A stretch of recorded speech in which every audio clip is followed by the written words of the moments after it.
and welcome to another episode of Amiga Retro Adventures. And today we will be unboxing something. This will be my first unboxing ever on this channel. Now, this is not a new item. It is, of course, a used item since it is Amiga related. Hardware, 99% of it will be of the used variety, barring the new add-ons that you can buy today. But most of the stuff, of course, you're going to come across are from the ancients. Yes, the ancient realm of computers from 1993, I guess this one would be from. Maybe 92, I'm not sure. Now, I know what this item is, but you do not. So let us break the suspense by me taking the wrapping off of this fine package. So here it goes. First ever on this channel. I'll see how horrible this goes without wrecking the contents. And it looks like it's wrapped up still reasonably well. Oh. It's almost like Christmas. Maybe. Oh.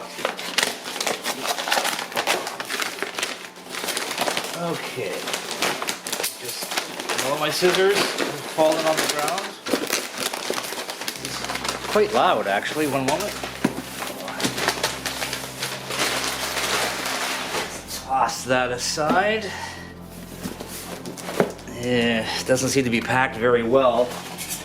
I hope, see, as you can hear it, it moves quite nicely. I hope this isn't wrecked. I paid a good price for it. A very good price. Oh, try that again. Okay. Open this up here. Oh, look, there's newspaper in here. Put away my trusty scissors. Okay, I hope this is good shape. I really do.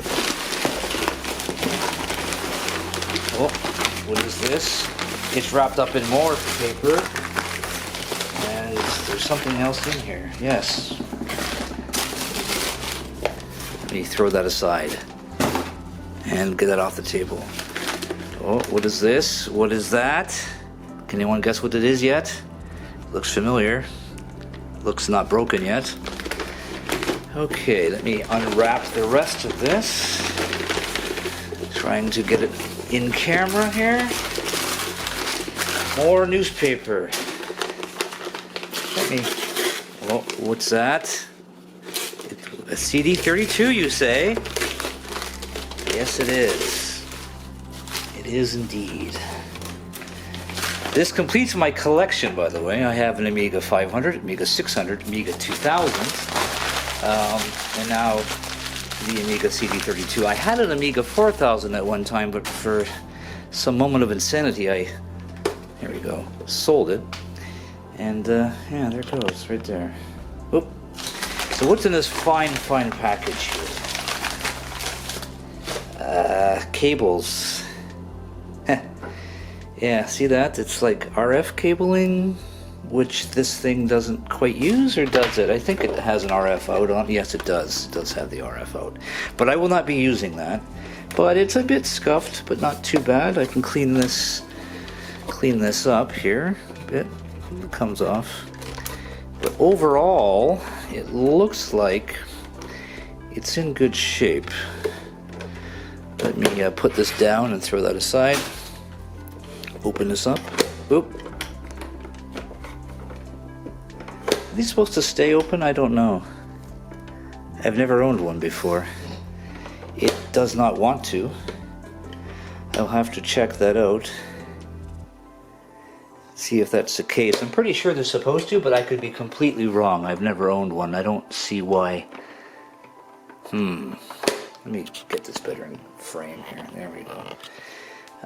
Overall, though, it looks like it's in good shape. I have not too many complaints about it. It's a bit of rust, minor rust happening here.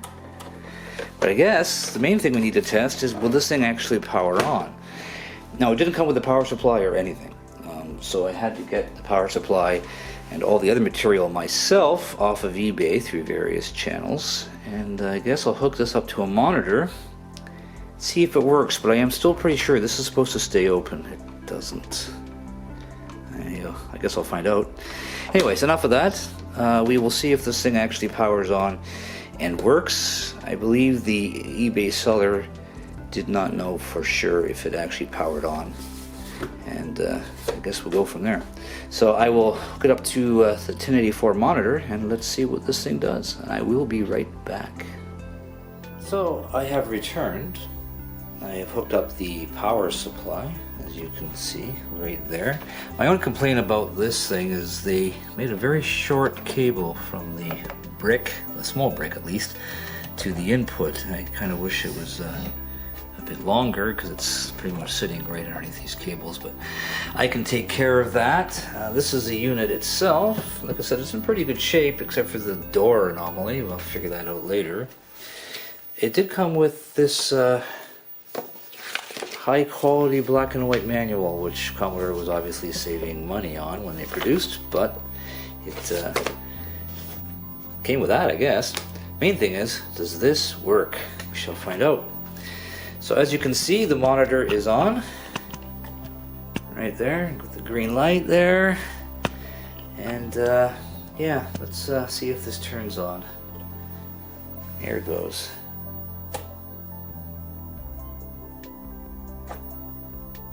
And it appears not to. I have no power. No power at all. That's just the reset. And I'm pretty sure I have voltage. Yes, absolutely nothing. DOA, they would say. Try the power connector again. Yeah, that is power. Top 2, bottom 2. Try this again. Oh, there we go. Okay, let's see if anything happens.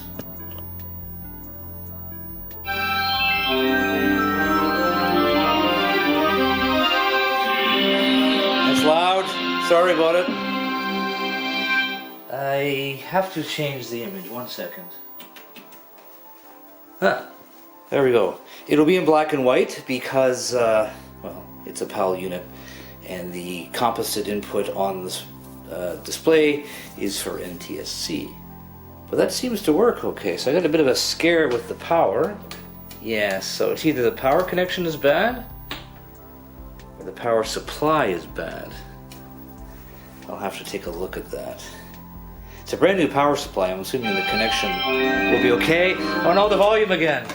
Yeah, I just hit the power there. 1 second. Maybe it's a bit quieter. So I'm not sure if it's on the board or the connection.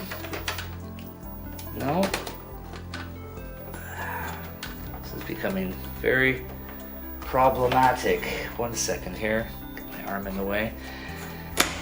Get this out of the way a bit more so you can actually see what I'm doing here.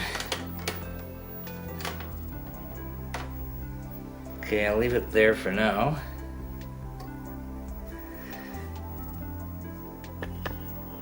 Okay, at least I turned the volume down. That's better. Okay, so it might be on the motherboard, or it could be this power connector. I'll have to test that later. But what I'm going to do now is actually put a CD into this thing. I have a few CD32 games, and see if it works, and I will be back in 1 moment. And I have returned. So we're going to try this Amiga, I cannot speak again. This Amiga, the CD32 Banshee game into this, and we'll see what happens. So I will open up the door, which I'm pretty sure, like I stated 1,000 times before, is supposed to stay open, but it doesn't. And that's it, I guess. And I'll close it. Oh, it's spinning. Right there. Spinning. And it's loading.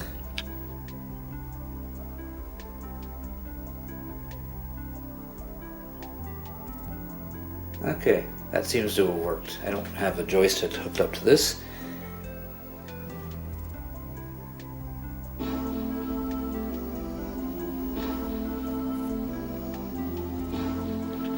Okay, so everything seems to be fine. I just have to figure out what's going on with the power anomaly here. Turn that off. So I will troubleshoot the power supply right here in this connection. So I'll see if it's, this is hard to do here, if it's this or if it's the computer itself. So computer, sorry, the CD32. Oh, it is a computer. You know what I mean. So we'll see if it's actually unplug, if it is actually the connection here on the motherboard or not. So we'll figure that out. So join me in one moment, and I will get back to you on the power supply anomaly. One moment. Okay, excellent.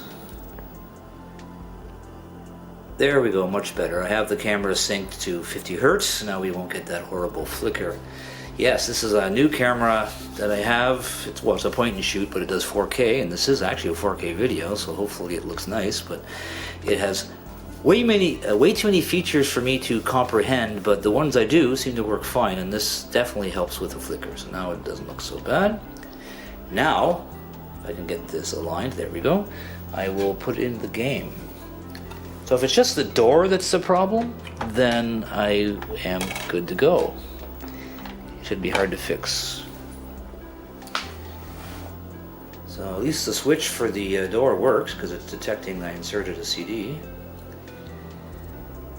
And this seems to happen every time with this game, so it must use all 2 megabytes of chip RAM. So I guess maybe it's because the boot graphics takes up some memory, I guess. But if you reset it with the disk in place, it's fine, as you will shortly see. Any second.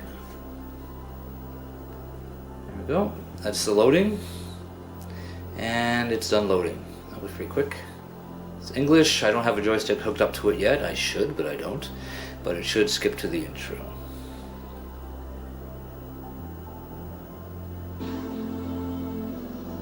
Excellent. So that seems to work just fine. And that is that. So I'm going to see what's going on with the door here. But overall, audio works, sounds fine. The video, of course, black and white, it looks okay.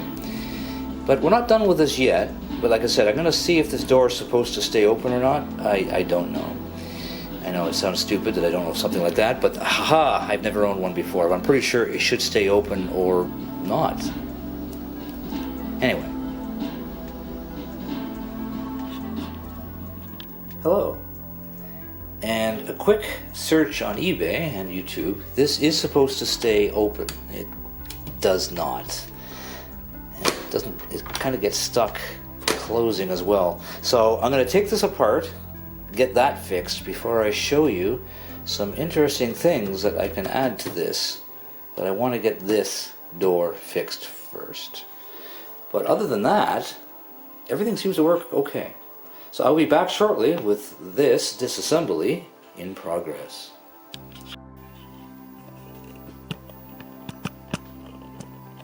Okay, we have returned. I'm going to try to keep this as in camera as possible.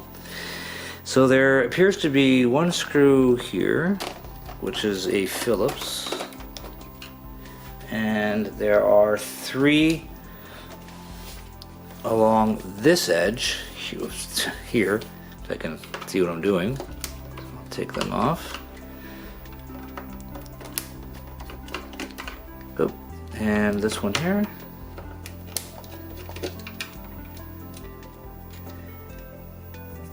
Let me get this other one here as well. This screwdriver is semi-magnetic, so they should come off.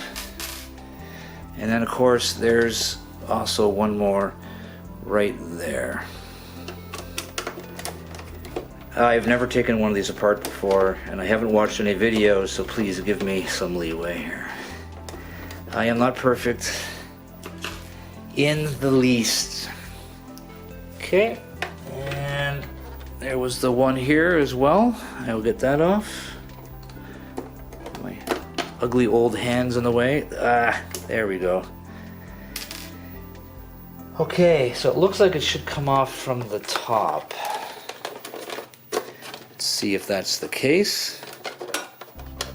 It's making noises. Am I missing something else? I don't think so. I don't think I need to take off this trapdoor screw, but you know what? Why not? Because I have no idea what I'm doing. Well, that just comes off like that. Should just remove itself. Or not. Okay. Bear with me. I'm not really helping with this camera angles, am I? What the hell am I doing? That's a good question. I don't know. I don't know what I'm doing. Does it slide up? Does it slide down? Does it do anything? I don't know. Ah, that helped actually. Okay, here we go. So that screw had to come out, and I have to be very careful. Ah, yes. There's cobwebs in here. Cobwebs, as you can see, right there. Nice. But that's just dirt. So I'm gonna have to remove this cable here and the ribbon cable there. There's definitely some, as you can see, water damage. Well, not water, but condensation. I can try to clean that up the best that I can. Actually, I bought some capacitors for this as well. And I might recap this board eventually. But first thing I gotta see what's going on with the door above. Sorry, I can hardly see with this camera here. Behind here, so I have to take out this whole mechanism. So I will be right back while I see if I can get some extra information on to taking this apart without wrecking it, because these things are becoming quite expensive as they get older and more rare. I will be right back. Okay, it was pretty easy. This cable here pulls out. This is very similar to the Amiga 1200 keyboard interface. You just pull straight out, and straight up, and it came out just fine from, there we go, that connector right there. And you can see it's pressure fitted. You can actually lift up on the edges here, and before I put the cable back in again, and then push down on it, and it locks it into place. It's exactly the same as the, it's a bit shorter of course, as the Amiga 1200 or 600 keyboard ribbon connectors. And like I said, I'm going to eventually take this off, see if I can clean this up a bit, and see what the condition the board is in. And I did buy some capacitors, like I mentioned before, and if I have the courage, I will try to recap this board, because there's some issues with these boards from the factory, such as some capacitors being connected in reverse and other fun stuff like that. But that's for another day. Today we're going to try to see what's wrong with the lid on this thing. So, putting that aside, it looks like we have a screw here and here. And I'm not sure what's under this, but we'll see. Here we go. Let me just get this stuff out of here. There we go. Very high tech that was, but it kind of worked. Okay. Well, I don't think this thing's ever been taken apart before, so that's good, I guess. This screw is a bit resilient.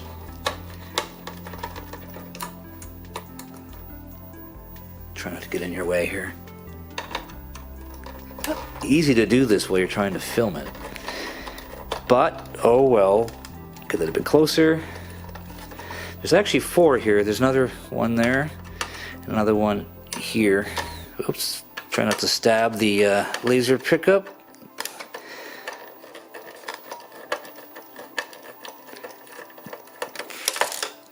Excellent. And that went right underneath there. Bonus.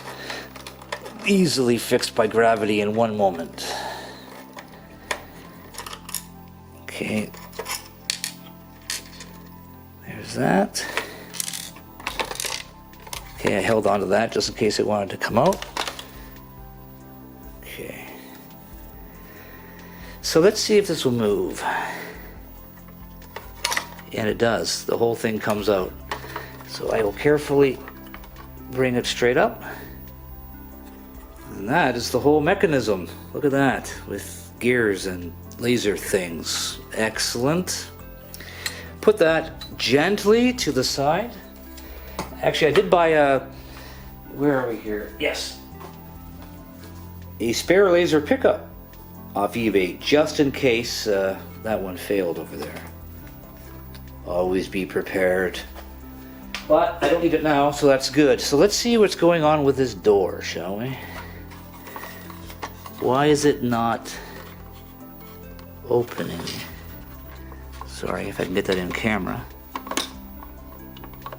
I am not sure. There's not much to this mechanism. Unless...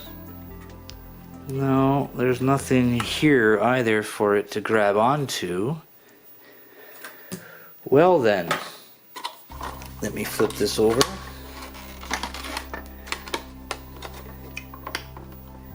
Yeah, it still has the same springy effect here. It's supposed to stay open, it's not. So I'm going to investigate this further, and I shall report my findings very, very shortly. Hello. I did a quick search on the internet, and it didn't really offer much information, but you still have your own resources. So before quickly jumping to look for the aid of others, perhaps you can figure it out yourself, and I did. Let's see if I can get this in camera. Looking at the mechanism here, as you can see closely, there's something missing. There's supposed to be a screw here, which, if I can zoom in here,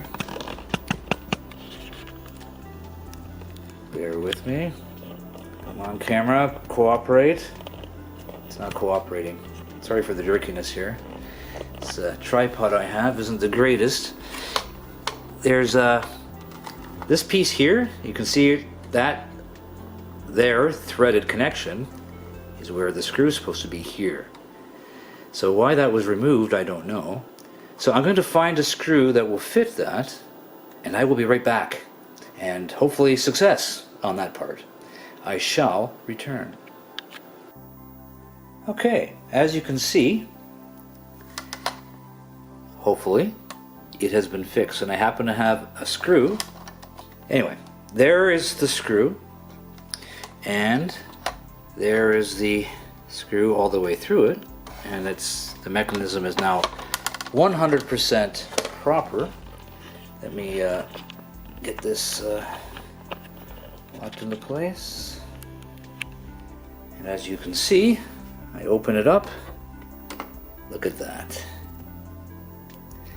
So why that screw was removed, I do not know, but the whole point is it works.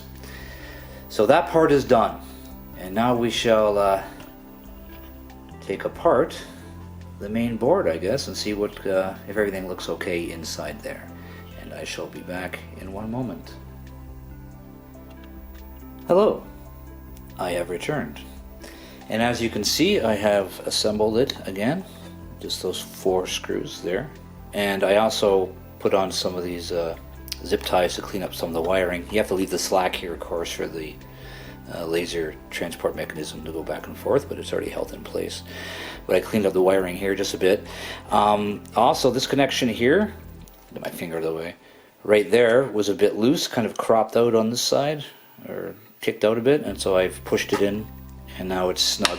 So it's always a good idea to go over all the connections just to make sure everything is seated properly, because over time things tend to work loose, kind of like the human body, if you know what I mean, especially when you get older. Yes. So that is all done, and like I said, if I flip this gently over here and zoom out a bit, and the door works just fine now. Because I knew it was supposed to stay open. I knew it, because I think I have seen it in the past, and it makes sense too. Plus now it actually closes with a bit of force, which is good. So that part is done. That was a quick fix. This, like I said, this thing's not in bad shape. There's a bit of scuffing, but I've seen a lot worse. This has the logo has some scuffs on it, but at least it's not peeling up. I've seen some really bad shape or worn out or smudged somehow. I don't know how. Everything else seems to work here. I'm not sure the volume works. I haven't hooked up a headphone right there yet. Oh, sorry, my foot. And there we go.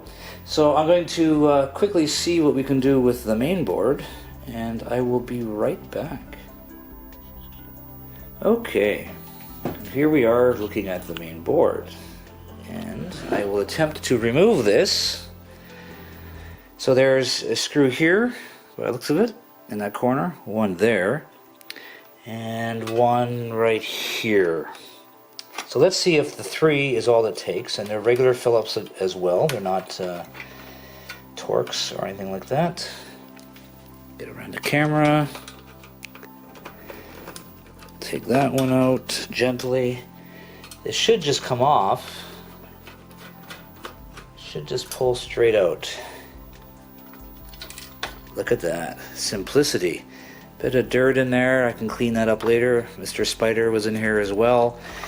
Take care of that. Put this unit back here on the safety towel. Yes, this is a towel that's statically inert, if that makes any sense. Especially if you get it wet, but then again, that's a bad idea.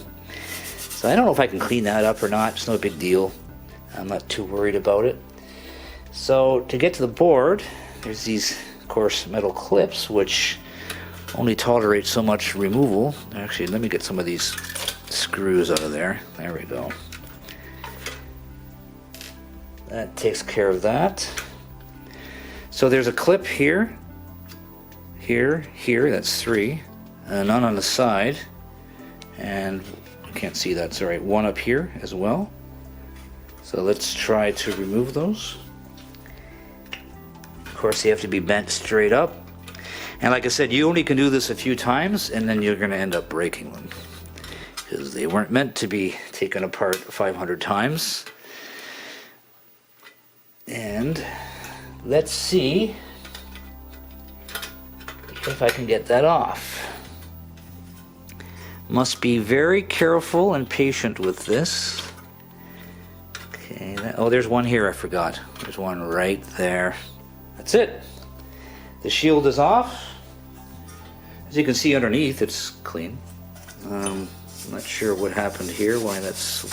Condensation will do that, high moisture content. You don't necessarily have to spill water on here, but they tend to do that.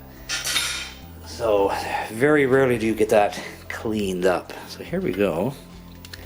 Try to get this moved around here to get more of a head-on look here. Okay, is that most of it? Yeah, pretty much. Excuse me for the camera alignment issues. Okay, so it doesn't look too bad overall. So we have the ROM chip here, which is specifically made for the CD32. This is basically the Amiga 1200 with a CD-ROM controller on it. And this is the Spellbound Revision 3, which I have no idea what that means, besides higher than Revision 2. I'm not sure if, what I'm getting at is, I'm very limited on the history of the Amiga CD32 other than when it came out and how it did not fare too well in the marketplace. Now these capacitors here have to be replaced. Yeah. These are the ones that they put in backwards at the factory. And I'll show you if I can zoom in here. If this thing will maintain focus or not. Which it probably won't. There we go. I'm not sure if you can see that, but it's a bit bulged. I can definitely see it from this angle. And if I move this over, I'm not sure what, where am I? Yeah, right there. I'm not sure. Camera, there we go. Is that focused? Yeah. So I'm not sure what happened with that, but it is a bit on the bulge side. So that definitely has to be replaced. So we'll zoom back out again here. Yeah. So these two from the factory mounted backwards, so they have to be replaced. I do also have the capacitors, the whole kit to recap this. Now I'm only going to do the ones that look like they're bad. So what you do with these other electrolytics that are around here is you look for, I'm not going to bother zooming in the camera, but you look for solder pads that look like they're, yeah, there's one here, grayish dull instead of being silver. Let me try to zoom in, try to give you guys the grand tour here. Focus on these ones here. One moment. Okay. And I'm looking actually at that one. I'm out of, there we go. So I'm not sure how well that will zoom in. Let me see. Yeah, the camera doesn't show it up as well as I see it, but this one is more dull than that one.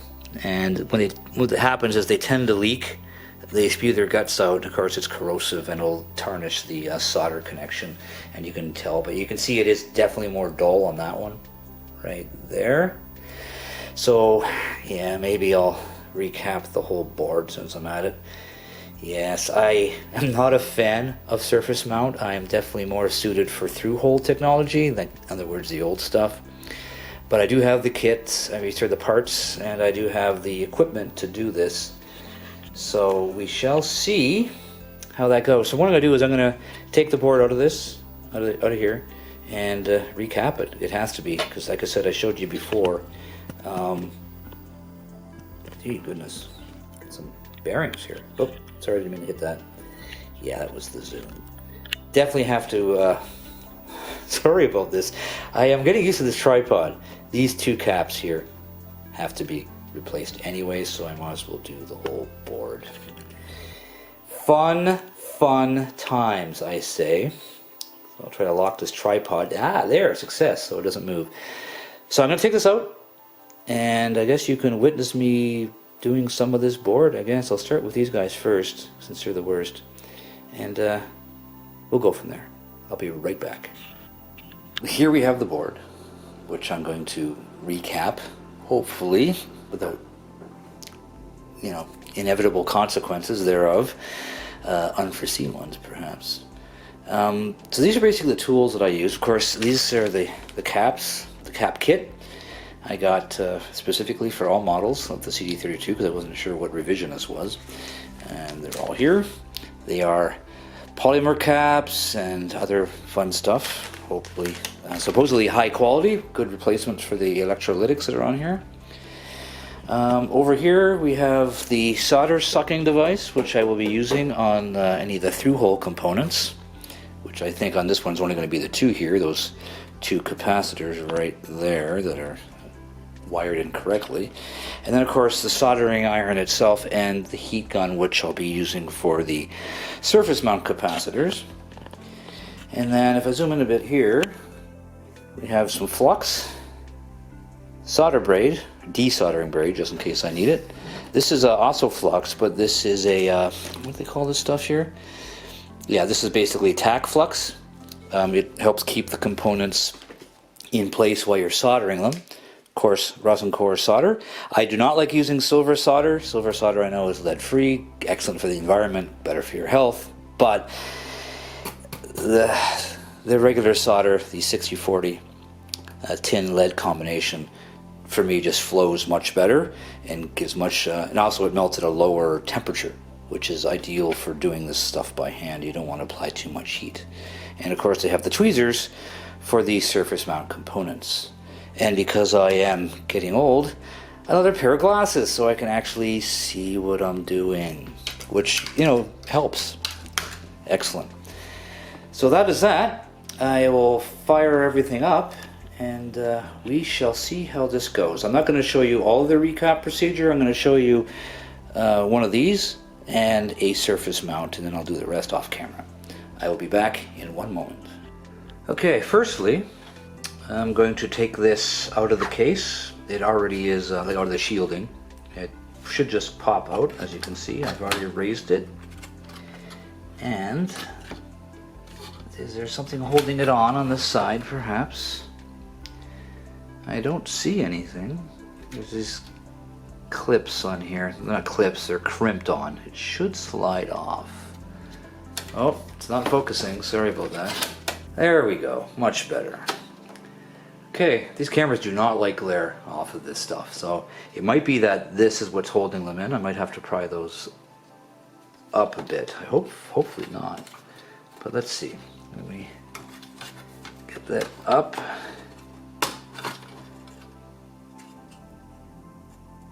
It is not coming off. Actually, why does it seem like it's, well, just the way it is. Yeah, so I'm gonna have to, yeah, there's no screws holding this on. Sorry about that. So what I'm gonna have to do is I'm gonna have to try to pry these up a bit with a flathead screwdriver, and it should pull off. I'll be right back.